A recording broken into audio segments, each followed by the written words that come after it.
Hey guys, have you heard of Goldbelly? It's this amazing site where they ship the most iconic, famous foods from restaurants across the country, anywhere, nationwide. I've never found a more perfect gift than food. Goldbelly ships Chicago deep dish pizza, New York bagels, Maine lobster rolls, and even Ina Garden's famous cakes. So, if you're looking for a gift for the food lover in your life, head to goldbelly.com and get 20% off your first order with promo code GIFT. That's goldbelly.com, promo code GIFT. Welcome to Sports Management Podcast, where you will hear interesting sports management professionals share their stories, experiences, and passion for the sports management industry. I am your host, Marcus Philipsson.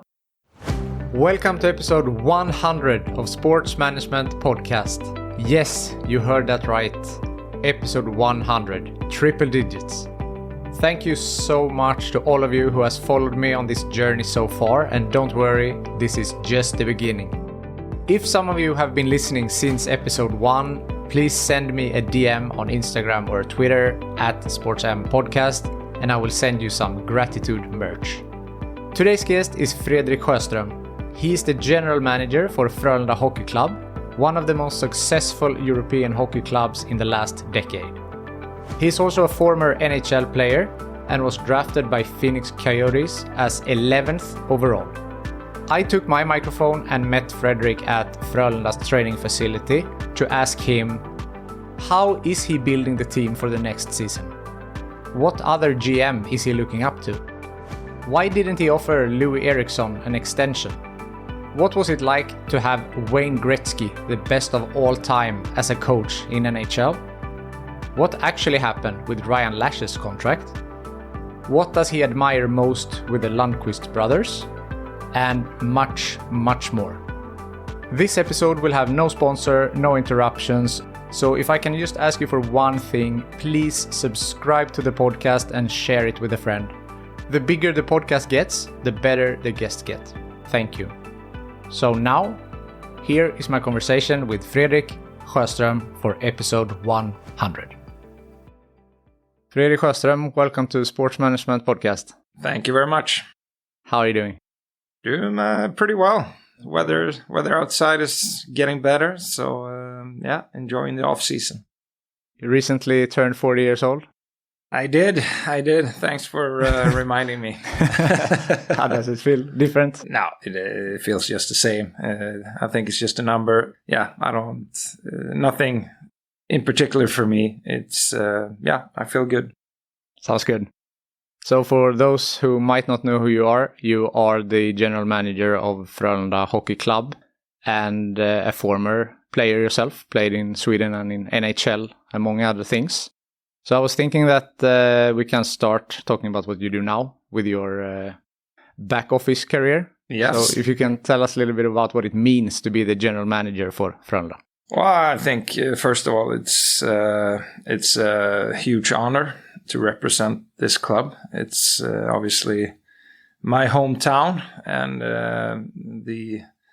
not the only team in the city, but the only pro team in the city. And for me, I've been grown up idolizing and following this club. So obviously for me, it's a big honor to be leading the hockey team here in my hometown. So yeah, that's how I see it. And what are how does the job descriptions look? What are you in charge of as general manager? To go through that, we're going to sit here a long time. It's a lot of things, but I would say the number one thing is I'm in charge of building the men's team for Frölunda Hockey Club. Together with the coach, obviously, and with our president, Christian Lechthaler, and my assistant GM, Andreas West. So pretty much putting together the team, that's the main job. But then in this line of work, there's a lot of different things to do.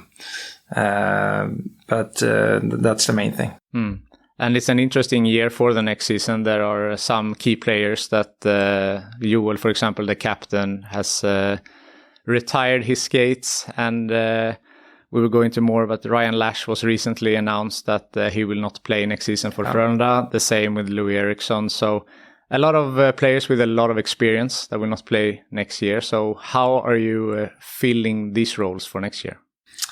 Well, I mean, starting off with in particular Joel. Obviously, he's been captain for 14 seasons, a legend in the club, and he will be missed. There's no doubt about that. But I think we've been planning in the background for this moment for quite a while, a number of years, that we knew eventually that this day would come. He can't play on forever, even though we were kind of hoping for that. But we've been planning in the background, and I think we've been prepared. So I think, it's not just us doing a bunch of moves this summer. It's been planned for a while, and we've been preparing. So a number of moves in the recent years have kind of led to this. But obviously, it's going to be a huge challenge for us. It's been so... It's almost like you take it for granted when you have a leader like that, every year. It's so reassuring. But I think that's kind of what drives us a little bit too, that we have a big and in a way a fun challenge ahead of us. And we think we got a lot of good leaders coming behind Joel, and they're ready to take on this challenge. How much do you have to say about who is the captain? Or is that Roger's role? Or no, I think we're going to be a group, with the coaches and management that ultimately is going to make this decision. And we talk to the team, we talk to coaches, talk to the office personnel, and there's a lot gonna go into this decision, and it's not a decision that we're going to take lightly. But we're going to sit down here probably in the next month and kind of hammer out what we think. And you're going to go through pros and cons with each candidate. And then ultimately, we're going to have to make a decision. It's going to be a tough decision, but we feel that we have a lot of good candidates for that. Any candidates that you can share? Well, I think we got a... within our team right now, we got a guy like Max Friberg, Niklas Lossu, Henrik Tummenes, Christian Folin. So we got some really good names that we can choose from. When you stopped playing yourself, you went into the management side kind of quickly. Yeah. Is that something that you would like for Joel as well, to come back and work in a different role in the club? I think...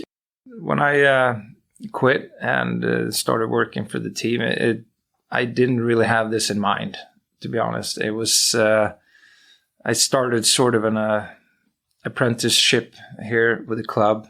I worked in sales. I did the TV or intermission TV at the games. I did a lot of things. I didn't really know what I wanted to do, so I wanted to try different roles within the club to kind of see, what do I like? What am I good at?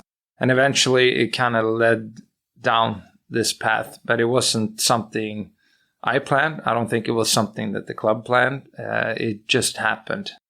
And I think for Joel, obviously, we have and will extend a hand for him to be involved in our club in some way. But what I've told Joel after the season is, I think it's the smartest thing he can do is probably take some time off and, let everything sink in. And he himself should think about what he wants to do. What is he interested in? So I don't think it's good to kind of force something right away. I think we're always going to have a connection with Joel.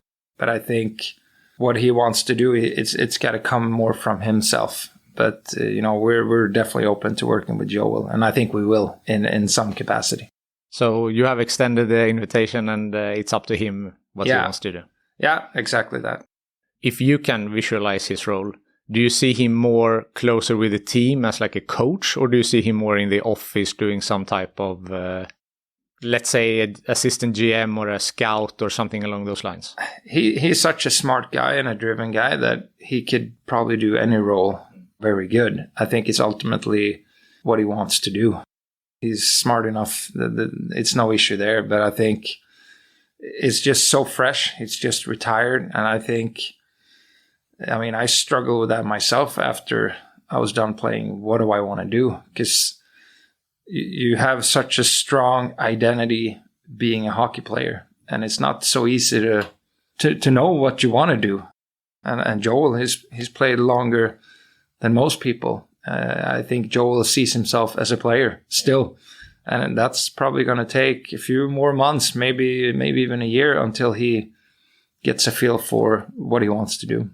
So, my tip to him was, don't stress it, don't rush into anything, and take your time. Eventually he will know what he wants to do.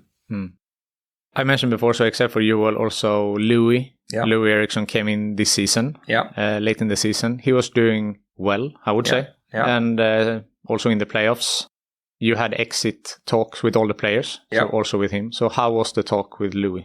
Well, I think in general, all the talks with Loui during the season, before the season, after the season, it's always been good. Loui is class guy, and I know him personally. Been playing with him in my younger days and playing with him or against him in the NHL and so on. So the talks have always been good, but it was a little bit the same. We explained to him that our team is moving in a new direction for the coming season. There's quite a bit of turnover. We're kind of going into generational change. We're going a lot younger, and we told him that obviously we liked the way he played in the playoffs, and it was certainly not because of his play, but we felt we wanted to make a change and go in a different direction. And sometimes it's some hard decisions that we had to make, but I think everybody, me included, coaches, players, were really happy with the way Loui played with us, certainly in the playoffs. We think he was playing great. Talking about that, there is a new change. A lot of younger people are coming up. Yeah. Couldn't it be a good idea to keep an older guy with the experience like Loui for a year? I mean, he's 38, I think. Yeah. Because as I have understood it, he wanted to continue, right? Yeah, no, that's correct. And obviously he's got a lot of experience and leadership, but we feel we have those guys within our team. And it's always tough when you try to build a team. How many spots do you have? Who do you want in? And we felt that our puzzle with the team for next year, that he wasn't a part of that. You said that you're also friends. Is it more difficult to have this exit talks with people that also on a personal level? I wouldn't say so. Maybe that's surprising, but I think when you know people, you can be very honest with them. And I think what I've always appreciated, being in the other chair, is whether it's coaches or management, I want to have the honest, truth and be spoken directly to. And I rather, even sometimes if it's tough, you want to hear the truth. And so that's what I always, try to implement as, being a GM. And I'm not going to try to, cuddle them with, nice words or maybe what they want to hear.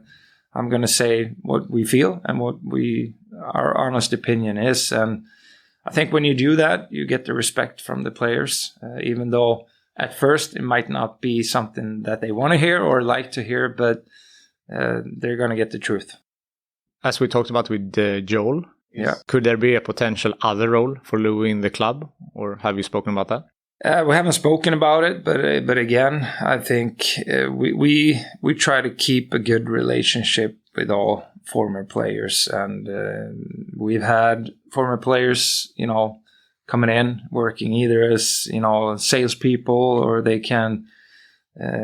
interested in becoming coaches and start to maybe coach in the youth part of our club or in the junior part. So I think we're always open to that. And some guys you approach right away. Some guys you maybe you want to wait a little bit to see what they want to do. But we're definitely open to that. So last one on Loui. When was the decision taken that he will not continue next year? Well, we discussed with him after the season, and we told Loui that take a few weeks to think about what you want, and we're gonna do the same. And then we talked again a couple of weeks after that, and and then we had the talk. The third big name, or one of the biggest imports except for, I think that among the fans, they say that except for Tommy Kallio, it's the biggest import in the club's history. It's Ryan Lasch. Yeah, I'm not going to go into who's the best. That's too sensitive. Of course. But it's undeniable that he has been great, and he has accomplished so much himself and together with the club. Yeah.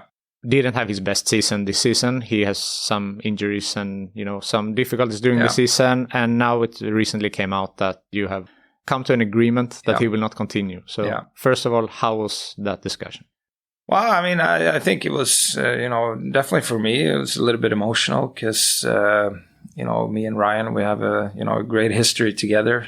He's been part of pretty much all the championships here for the last, this decade, and he's done so much for the club and for the team, and has had such a pivotal role. So obviously it's a little bit emotional, and but I think we always had a good dialogue, me and Ryan, during the years, and we can talk openly and freely, and that way it made it in a way easy because we know each other really well, and but it was. Not an easy discussion, but I think we felt it was one we needed to have. And I think after a few discussions along the road, we came to this decision that, we wanted to go our separate ways. In the media, the words have been used, you're talking about breaking contracts. I think in this case, Frölunda used the word annulled. Yeah. So what does that mean for the contract? Did Ryan want to continue and then you didn't and you came to some sort of agreement anyway? Well, I would say like this, we initiated this. So obviously it's a little bit more of the club's choice. But I think reasoning with Ryan and, we came to consensus in the end that we think that this was a good move for both parties. And then obviously you have the business side of it. Although I can't go into specifics and details, but it's something that, obviously needs to be handled. Yeah, of course. There are some numbers out there. I will not say them here, but they are out. But you came to some sort of agreement. Yeah, and that's and it's never easy, and obviously that's part of pro sports. But I think it was handled, very professional by certainly Ryan, but also his representative Patrick Aronsson. It went as smooth as you can hope for. Talking about contracts in general, also Johan Sundström's contract is out now. That was another situation. Yeah. He was on a long contract, and also Ryan's contract now finished early, if you want to put it like that. Is there a risk in signing long-term contracts financially? For example, now Gustav Rydahl's contract now is 5 years. It could end up costly for the club. I think it's always a risk.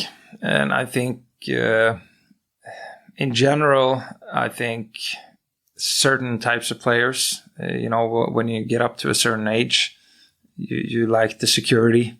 And obviously players and the agents, they want to have longer contracts, with guaranteed money. And the clubs maybe want to have shorter contracts, and trying to put the club in a situation where you can instead, renegotiate and negotiate new contracts. So I think that's something that you kind of have to accept, that that's the way it is. You see it in all other team sports. It's pretty much the same. And sometimes it can be tough negotiations, but you're going to have to find a way.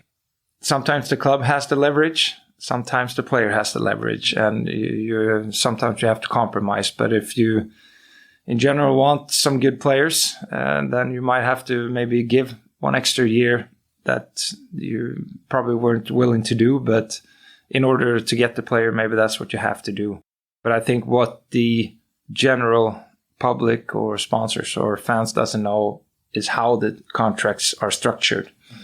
And that's maybe, we can do a lot of good work there.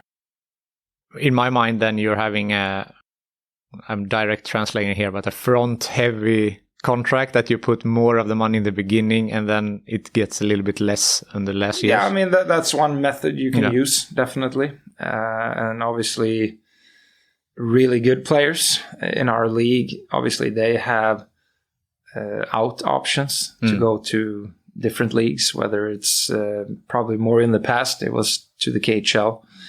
And now they have for, mostly Switzerland. So, but a club can also have its out clauses, whether it's on performance or other things. So, obviously there can be a risk, and our job as a club is to evaluate how much risk are you willing to take. And it's going to vary, with different players, but we're not in a position to always get what we want. I understand. Looking at the roster for next year, you said prior to the Ryan Lasch decision, you said that you're looking for one wing and one center. Yeah. Are we now looking for one center, two wings?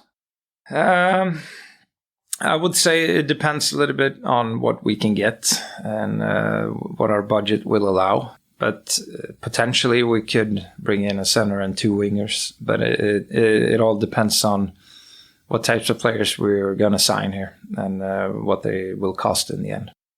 Names like Andreas Jonsson, Samuel Fagemo, is that a possibility? Yeah, well, I think Samuel. I think he's doing a really good job now with the Kings organization. He's still very young. My assumption is that he will try to work for his NHL spot. I don't think he will be coming home just yet. So I think he's a player that we're looking at maybe a little bit further down the line.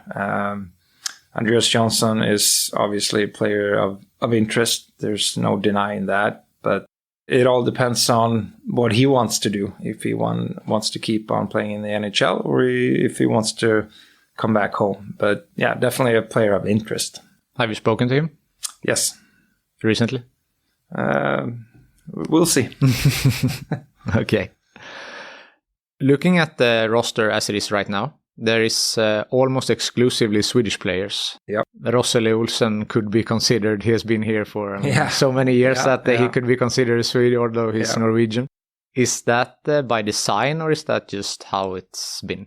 I think it's definitely not by design. We have nothing against foreign players at all. I mean, we've had several different nationalities in the past, so it's nothing that we aim for or strive for. But I think it's more of a coincidence.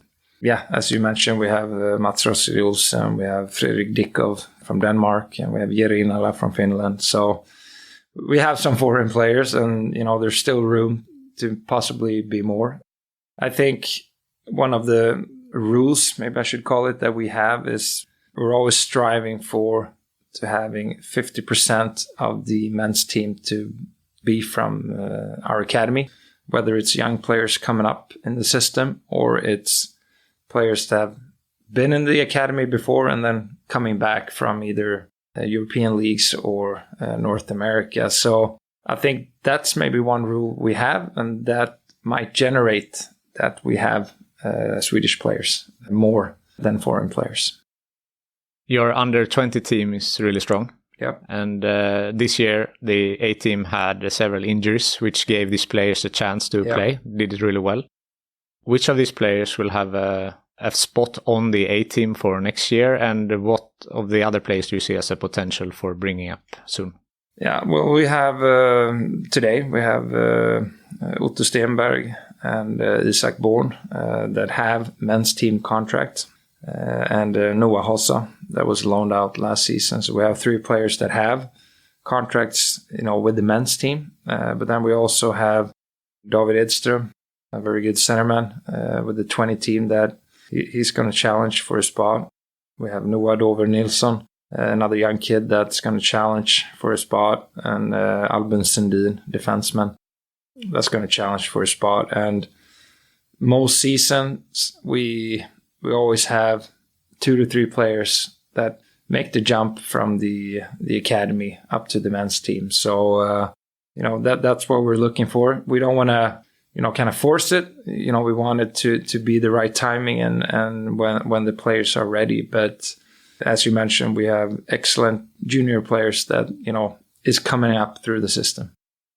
But when we said before we're looking for a wing and a center, that's more of a men's team center, and then maybe the other players will come up and challenge. It could be a mix. Okay. It could be a mix. But obviously we made it pretty clear to the public that we're looking for a high-end centerman to bring in. Whether we can get that or not, it's in the future. But we feel that we have good young players that definitely can come in and surprise us. Looking at the coaching staff, you have a new goalie coach, Peter Iverson.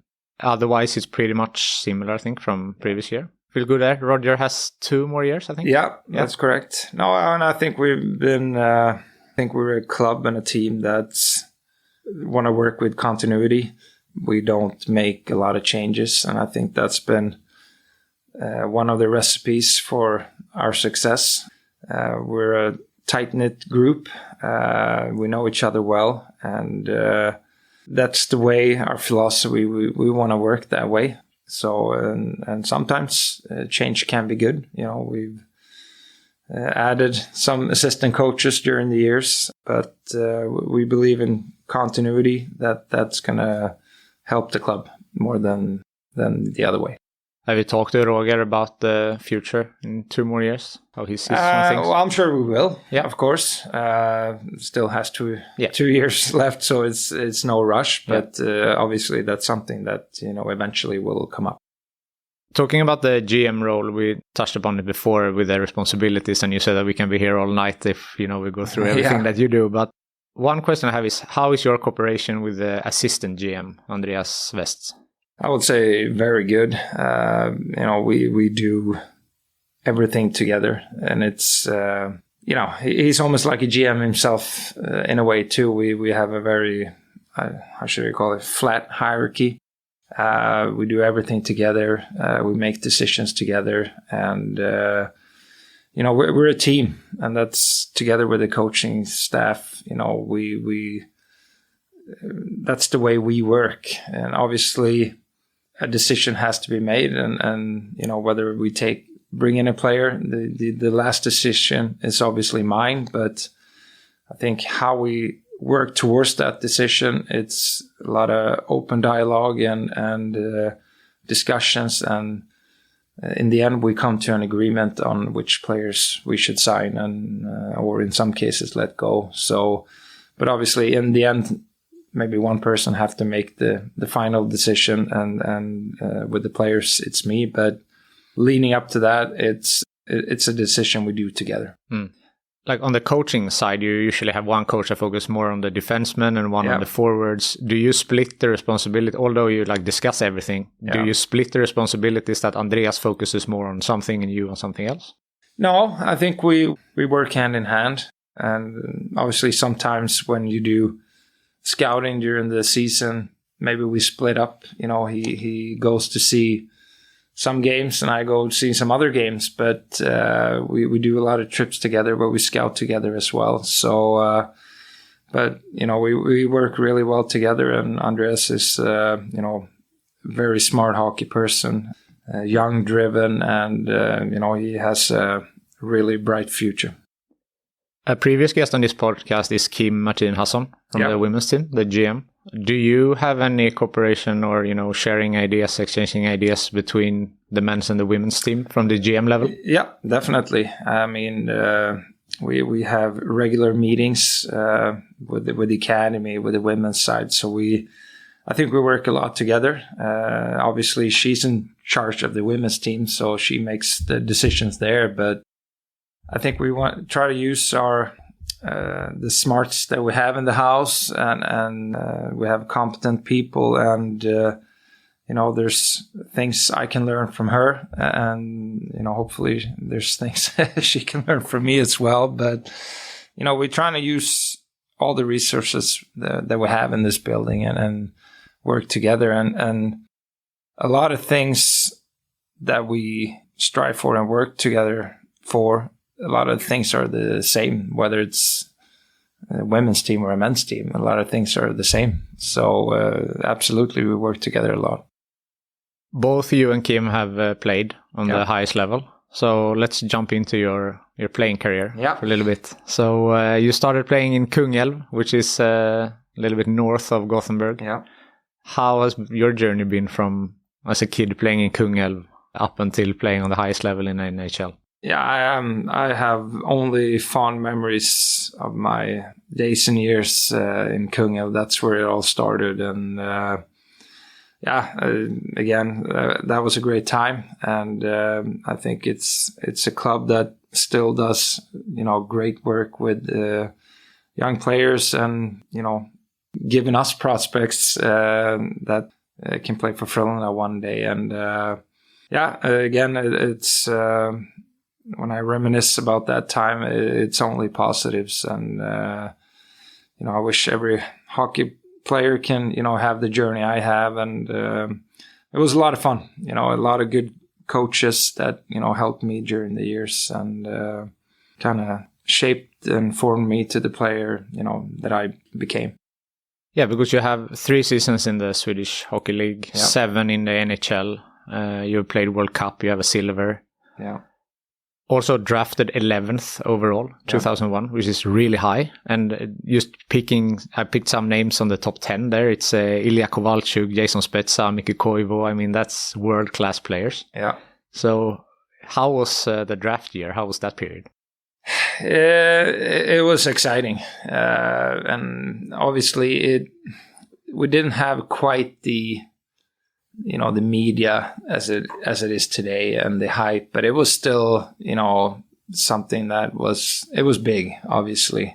And I think you were just hoping to get drafted. I didn't have any expectations to go in a certain round or anything. You just hope you were going to get drafted because the dream was obviously the NHL, but you weren't so familiar with, as the players are today, how everything works. It was kind of a revelation about combine and, the draft and how everything worked, the rankings. It wasn't the same kind of thing as it is today. I think all the kids now, they're so aware of what's going to happen. And so it was something new, but also very exciting.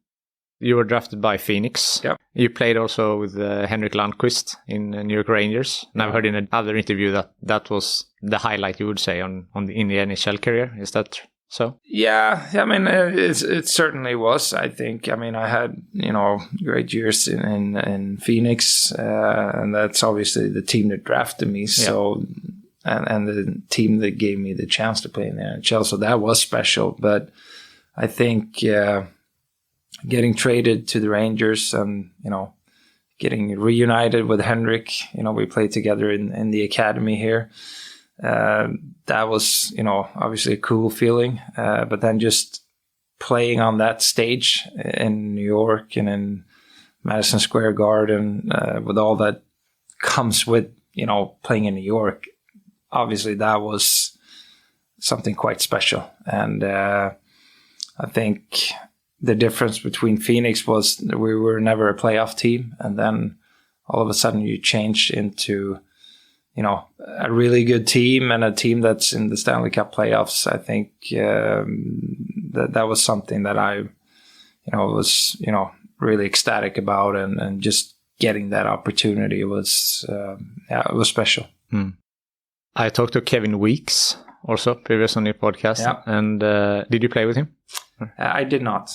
But I asked him, and I want to ask you the same question. It's everyone seems to have their favorite Henrik Lundqvist story.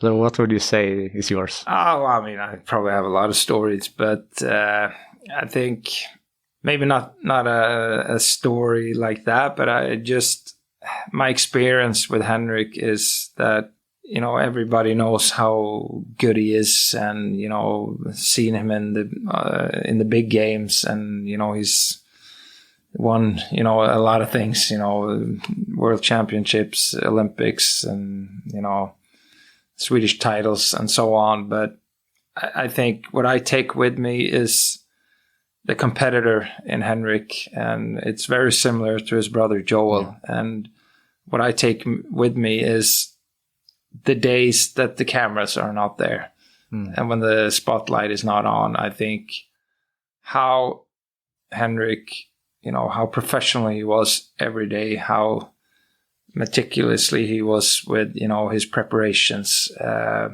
his training, his mindset in practice. That for me, that's, there's not too many players like that. And very similar to Joel, just the way they try to be better every single day is so impressive. And that's the reason why Henrik had such a great career. And that's exactly the same reason why Joel had his career.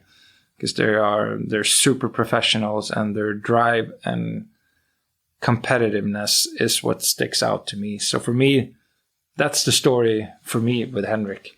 Yeah, and it's what you said also with Joel, that both of them are very professional in all aspects. Not only on the ice, it's the media, it's also how they, how they dress, how they act, how they talk. It's in all aspects. So they simply don't have any flaws, these two brothers. Yeah. When you were in NHL also, you at some point had Wayne Gretzky as a coach. Yeah. How was that? It was kind of surreal because, like many other kids in my age, we were idolizing Wayne. There's no doubt about that. And having him as a coach in the beginning was surreal. And then obviously, as, the seasons went along, you kind of grew accustomed to that, but it was kind of surreal, to be honest, and cool feeling. Yeah. Did it become normalized at some point? Or? Yeah, I think eventually. Yeah. Then he was the coach, but in the beginning it was kind of, all right, you get the greatest player of all time, coaching you. That was kind of crazy. No one was talking when he was talking, or did he have the respect from the... Yeah, obviously you have a ton of respect for him, but I think when you got to know him, he's a really good guy, and a humble guy, and a guy like everybody else. But definitely have a lot of respect for him. You stopped playing at the age of 30, I think, which is pretty young. Yeah. Now talking about Henrik and Joel, that they were playing until their late 30s or early 40s. Why did you decide to end your career? I think my last seasons didn't really go the way I hoped. And I think I wanted to be a player that, had a vital role within the team. And it's not saying that I wanted to, be the guy who scores all the points. I just felt that my own expectations on myself, I couldn't really be the player I wanted to be. And for me, in the end, it wasn't enjoyable. So I wasn't meeting my own expectations of what I wanted to do out on the ice. And I think when you're not enjoying that part of the game, it's, for me, it can never be just to go out there, be in a job or just playing to make money. I feel that when I couldn't perform at the level I wanted to, then I felt that it was the right time to stop. And it was just a feeling that came to me, and I felt it was the right time for me. Sometimes players can't decide, because of injuries or other stuff. You can't decide. At least I could decide. And I felt that at that time, it was the right time for me to kind of do something else. Looking back now, 10 years later, why do you think that you didn't perform on the level that you wanted to at that point? Yeah, I don't know, to be honest. I don't have a great answer. I think physically, there was nothing wrong. I didn't have any crazy injuries or anything like that. It was just my love for the game and probably my drive at that particular time that I felt I didn't really feel that I was going to be the player I wanted to be to meet my expectations. And then I felt it was better to call it quits. But it was nothing physical or anything like that. Then I could probably play it on for a good 10 years if I wanted to myself. I see. But you decided to retire on your own terms. Yeah. And then you started working with Frölunda pretty quickly thereafter. Yeah. You mentioned that before, different sales roles and so on, assistant GM, now GM. Your contract also expires after 24-25. Yeah. First of all, who do you have that contract discussion with? And second of all, how do you look in the future? Obviously, all my contract negotiations I have with our president, Christian Lechtaler. And I try not to look too far ahead.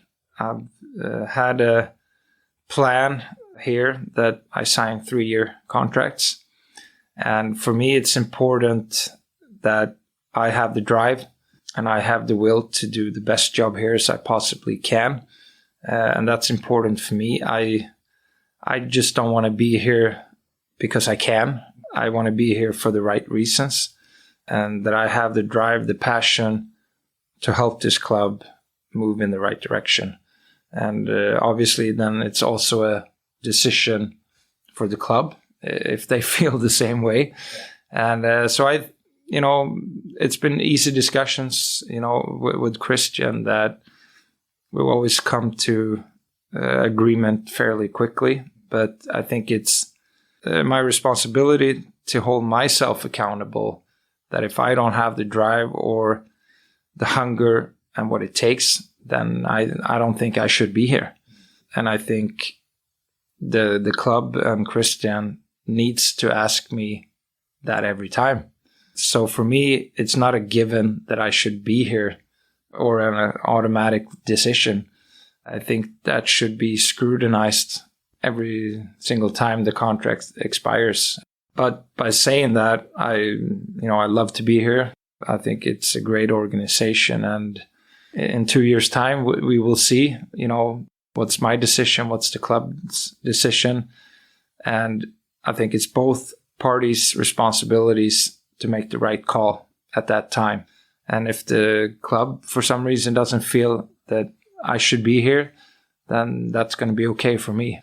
I don't think I'm doing this for my own ambitions or anything like that. I want to make sure that we're doing it for the right reasons. After a season is ended, how do you define success if it was a successful season? Yeah, I think that's always a little bit tricky. I mean, I think what you look for at first, I think with the media and everybody, you look at the result. And of course, that's a given. It's a results-driven business. And you look at that, and I do too. We're here to win championships. That's the ultimate goal. But then you also look at on everything. How we perform, how we train, are we doing the right things, how we develop players. So there's a lot that goes into the evaluation if it's a good season or not only the results. So there's financials as well. Absolutely. It's important. And I think it's always been important for the club. I think it's good to have good economics to be a healthy club for the long term. This club has had, numerous occasions in the history where this club has not had good economics. So I think that's a very important part that in order for us to be successful, not just coming years, but the next decade, that's a vital part. And that guarantees us that we can make the right decisions, what we should invest in. And so I think it's very important. Do you have Twitter? No. No. No social media. No social media. Is that a conscious decision for this job, or you have never been into this? I've just never been interested in it. Okay. I have Twitter. Okay. And it's been active lately based on certain decisions. Yeah.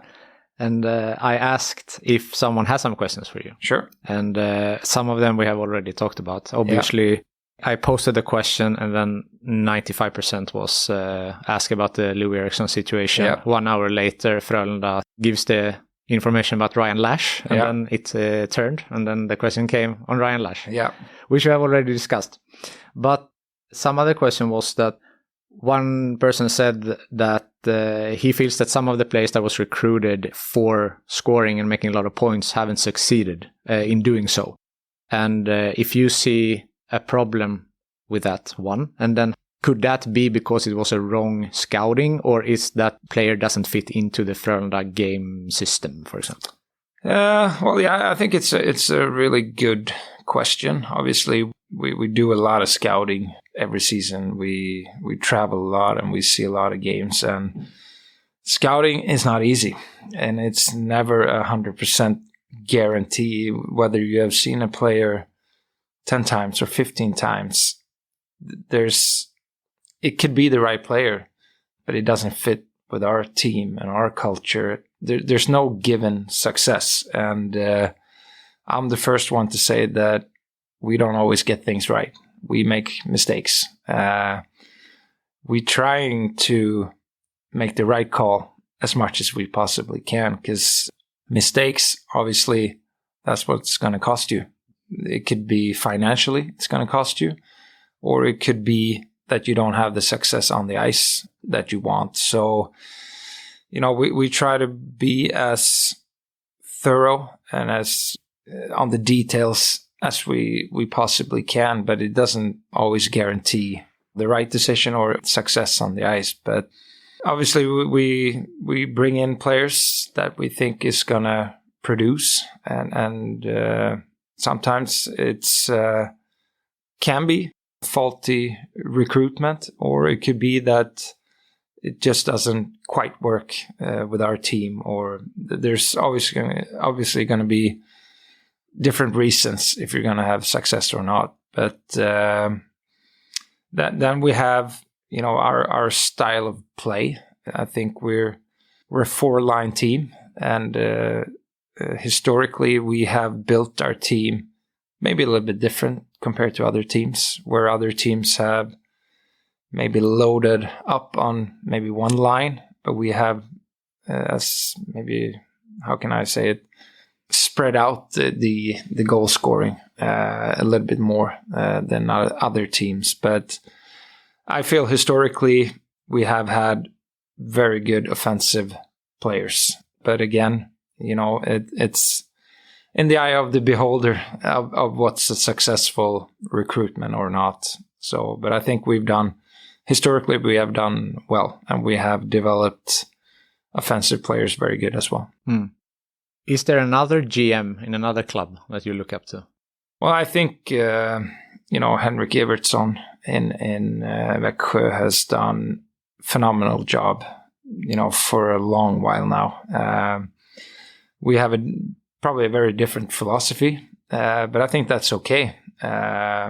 We don't quite work the same way, our two clubs, but they have had a lot of success, and so have we. But we have done it in a different fashion. But I think Henrik is a very smart, excellent GM, and obviously he's a guy that I respect, and we have to battle each year because they're always up there in the top. So he's a fun and good competitor to have, and he makes me want to be better at my job every single day. I guess you cannot exchange too many experiences because you're also competitors, but you look up to him, you see what he does, and maybe try to take some learnings, or... Oh, absolutely. I mean, and I think there is a possibility to have good exchanges with other GMs, and I do both with GMs in this league and GMs in other leagues. And of course, some things are a secret, but you can have a lot of good discussions, and I think that's what we make each other better. When you don't work, what do you like to do in your free time? I actually have a passion for cycling.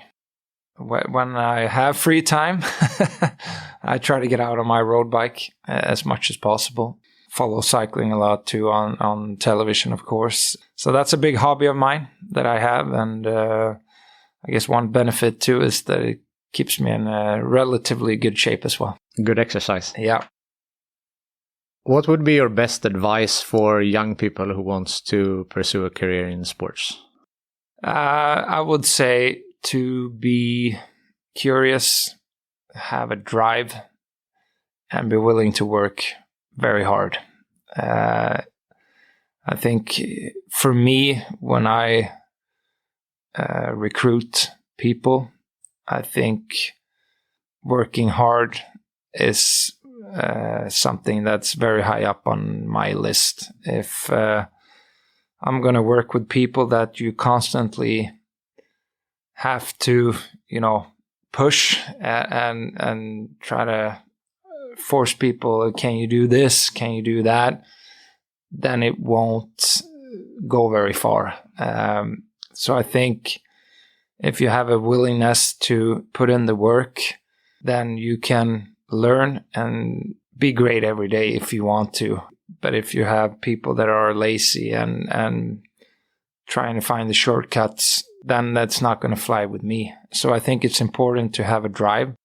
For me, it's not important what you have on your CV, what you come from, what your background is. It's what you're willing to put in every day that's going to matter most. I think experience can be good sometimes. Absolutely. I think it could be valuable. But if you're willing to learn and to make sacrifices, then you will eventually get better. You will learn. So being curious, learning new things. I think for me, that's my personal, then that's the people I want to work with. Yeah. I have two more questions. Yep. One is a tradition on this podcast is that if you could choose the next guest on this podcast, who do you think that I should talk to? Well, I think, as I mentioned, I have a lot of respect for Fredrik Sjöström, and he's usually very funny too in this kind of format. He speaks his mind, and he's not too worried about what other people think about him. So I think he would be an excellent guest. I would agree. Finally, as I said, you are not on Twitter, but I am, and the sense I got is that the Frölunda fans are a little bit worried about, now a lot of players are, as we have spoken about in this hour here, have left, and not all spots are filled yet. Yeah. Fans are hoping for several players. Do you have some calming words or words of consolation for the Frölunda fans that for next season? Yeah, I think already, even though the team is not yet finished, we have some very, very good, excellent players in our team already. Some great characters that we are super happy about. So we feel that our team is going to be a good team. It's going to be a team that will perform. And, our goal is always to challenge for the gold each year. And, we don't have any other thinking coming into next season. Obviously, there's some maybe key signings still left to do, but we feel that we have a strong foundation with this team. And I understand the fans, and there's some with Joel hanging up his skates, what's going to happen with that. So I think it's natural for them to be a little bit worried, perhaps, but we have a very strong belief in our team and our coaches. But also, recognizing that we have a challenge ahead. But I think we're a club and a team. We like our challenges, and, we're ready to go out and meet them. When do you hope that the roster will be ready? I mean, we never set a date for that. Yeah. I think it's always important to be calm in this process, and it's not a race to be ready first. Yeah. we're picky on what players we want to have, and however long it takes, we will see. Yeah. But I think we will have a good team when we step on the ice in August for the preseason. And but again, it's maybe a cliche, but the team is not ready until February 15 when the deadline, is. So we got a lot of work ahead of us. Yeah. So this will be live on June 12th. Okay. 3 weeks from now. So let's see if there have been more changes from that point. This is episode 100. So it's a big one for me, at least. Wow. I don't know if it's big for you, but for me it's big. And it's a century mark. Yes. So I appreciate very much that you took the time. So Fredrik Sjöström, thank you very much for being on the Sports Management podcast. Thanks for having me. Thank you for listening to the Sports Management podcast. Please hit the subscribe button so you don't miss out on any upcoming episodes. Also, feel free to leave a comment about what you thought about this episode. If you want to get in contact with me, send an email to sportsmpodcast@gmail.com or hit me up on Facebook, Twitter or Instagram @sportsmpodcast.